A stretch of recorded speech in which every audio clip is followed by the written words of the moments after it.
Okay, so hello fish tank fans. Excuse my terrible introduction here.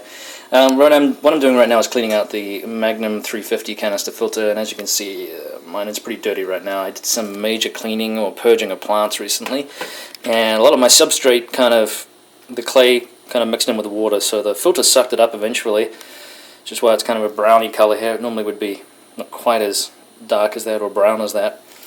But it's worth pointing out that this is how you clean them out, which is basically obviously disconnecting the hoses from the main lines that come to and from the tank. One of these pumps and one of these basically sucks, using a mixture of the pump and the gravity feed from the tank itself.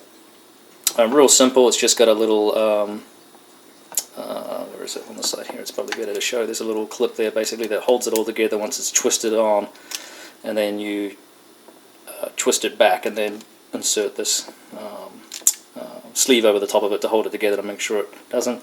And also you have these on-off valves here, these swivel valves, if you like, which will also help block off when you turn the whole thing off. So the 350 canister is actually pretty simple to connect, and as you can see, I always get a little bit of grime and dirt here where the machine has been sucking in stuff. But there's a couple of different options that you have to use to clean out the material in the tank and filtrate the water. Basically, water gets sucked through this sieve right here. I apologize, the movie in the background is Alien playing right now, so it's my favorite movie. So if you hear any screaming, that's what it's about. Basically, the material, the water gets sucked through this filter material, and there's different types of things that you can put in here. It's worth mentioning. What I have is a mixture of three things really. In the bottom of the canister here, there's a carbon, which is, some people swear by it, some people don't like to use it at all. It's really a personal thing. I like to use it. It does remove some chemicals. Ammonia, obviously, would be one thing that it helps remove, and other things like even chlorine and stuff like that it'll break down. But the carbon helps purify the water, basically, to a certain degree. But the main one is the biological filtration. So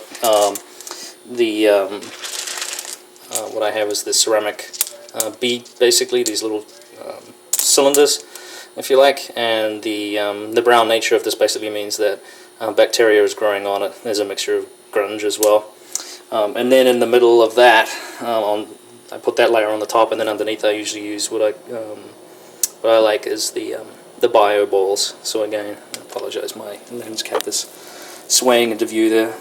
But the bio balls, again, just another medium for allowing biological bacteria to grow on there to help gobble up the ammonia and other types of stuff that you will find in the tank that they enjoy and find beneficial. So on the outside of this housing here, this sort of thing that's inside the Magnum 350 canister filter is the sleeve. These are fairly reusable. This is probably up to its third or fourth use now.